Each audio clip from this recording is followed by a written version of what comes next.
okay, Bitcoin, not crypto. There's kind of this ladder, I guess, of understanding that will get you there. And you have to start at the base. You can't start halfway up the ladder. You have to take it step by step. And the very first step is, do you believe money is necessary in society? And the reason that's important is because some people don't. And then they're kind of going down the road of, well, we should live in a barter economy. Maybe communism is an interesting idea. And the way you take that first step is you look at the barter system and you look at someone trading apples for oranges, and then you start adding in more items.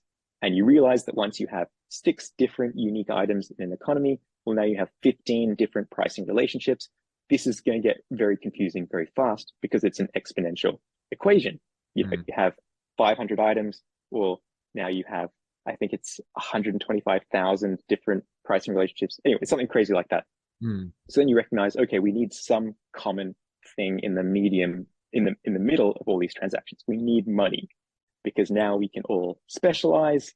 It's very easy to conduct economic calculation. Okay, cool. You're on that first rung. Next, it's what is that thing in the middle going to be? Okay, what are we going to use as money? And then you're looking at what has money been over time? Why have we chosen those things? Was it the free market? Was it forced upon us by governments? Does money change over time? And I think most people will say, yes, clearly it has. Shells, gold, fiat, Bitcoin. Yeah, it evolves, basically. People are looking for a better and better version over time. Okay, well, do we use multiple forms of money concurrently? Does that make sense? Does it make sense to have gold, silver, copper, tungsten at once? Well, maybe, but as a savings vehicle, what do you want to store your wealth in? And most people will say, well, okay, gold. That has proven to be harder money over time. And if you look at, say, even the nearest competitor, silver, and you look at the silver to gold ratio over time, well, silver's just gotten more and more diluted in terms of gold purchasing power. Okay, so now the next rung is, do we converge on one money? And that being just the hardest money of all available options. And if you can keep going down this process, you realize that it is Bitcoin and not something else, because you have to make a concentrated bet.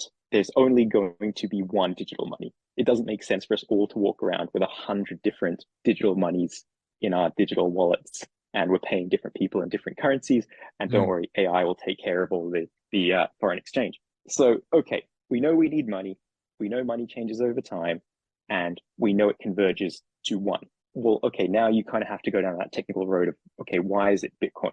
And what is helpful to arrive at that conclusion is just looking at the history of different peer-to-peer versions of digital cash. And you kind of go back through the different things that were tried in the past with BitGold, DigiCash, all these different technologies. This is way, I'm not talking other different cryptocurrencies if anyone's listening. These are like previous attempts at creating digital scarcity. And then you recognize that Bitcoin solved that age-old computer science problem of creating a digital scarce unit. And whatever managed to solve that problem was always going to become the singular digital money. Well, now you've just kind of cracked the code. You're not going to gamble your purchasing power with anything else, because you understand how incredibly, insanely fortunate you are to arrive at Bitcoin in your lifetime during its monetization period.